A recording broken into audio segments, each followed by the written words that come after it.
What's up, everyone? Welcome to the Power Play with CJ. Trying to focus in on the possibility of the New York Rangers moving Rick Nash this summer, and what the market could be for him. Everyone's saying the Blues are the S, in terms of a reunion with Ken Hitchcock. I mean, maybe. I don't know. If St. Louis makes the Cup final with this team, why why move players that got you there for a guy like Rick Nash? That's kind of counterproductive in my eyes. And the other thing is, Rick Nash this year did not have a good year. I know he missed time, he was banged up, but 15 goals in 60 games for a player of that caliber is not exactly what you want.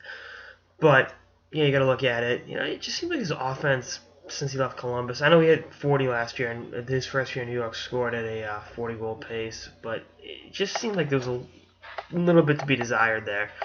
And I always like Nash as a player. I mean, he's done some really great things in his career. He's played on 3 Olympic teams, won 2 gold medals, and been just a great power forward catalyst for the game. But at the same time, it's like this experiment in New York, actually in Columbus, hasn't exactly gone the way either team viewed. I think the Rangers looked at Nash as the missing link, if you will, to winning the Stanley Cup.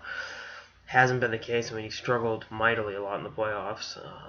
That one, was it his first or second year in New York? It just seemed like he couldn't buy a goal. And, it's not all on him either, but it's like, goddamn, show me the baby.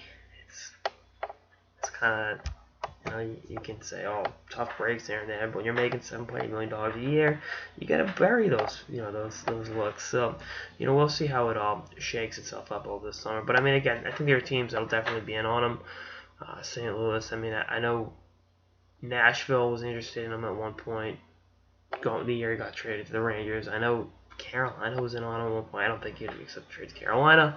He can accept it. There's 12 teams he won't accept a trade to on his list, which I think is, going to be, it'll be presented to him this summer to be like, name us teams you want to go for, and we'll see. We'll try to go from there. But again, he's gonna be 32 this summer, or 12 teams that accept the trade to. No, he wouldn't accept the trade to. So, he's gonna be 32 this summer. He's played kind of a rough and tumble style for a while, and a lot of miles on that body. But having said that, if Jaromir Jagr is doing these things at 45, why can't Rick Nash have a bounce back season at 32? I don't think that's unheard of. And again, maybe in the right situation, like a St. Louis, or again, I'm not going to keep pressing the Nashville thing, because although it's funny with Nashville.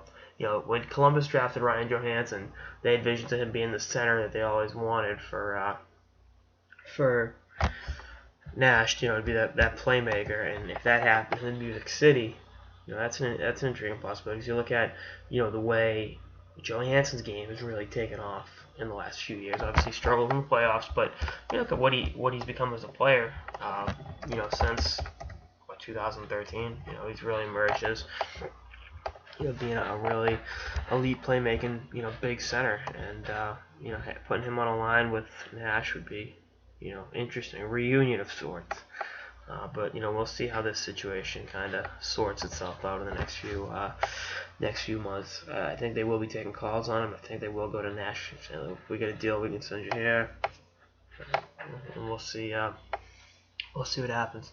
The Kings were big on him back in 2012 too, but he wouldn't accept. LA doesn't have the cap space, and some team like Florida might get foolish and sell the farm for him, but that'd be really stupid. And then this is kind of an aside, but if they were able to move, I think John Shannon said if they were able to move Rick Nash at the draft, they'd have a ton of cap space. Would that put them in the market for Steven Stamkos? And I think that puts him in the market for him. Do I think he'd go to New York? I don't know. Rangers have a long history of attracting free agents and having their talents dry up once they get to Broadway. So we'll see. Anyway, that's all I got. This episode of the Power Play with CJ. Stay tuned for episodes throughout the playoffs and beyond. Later, guys.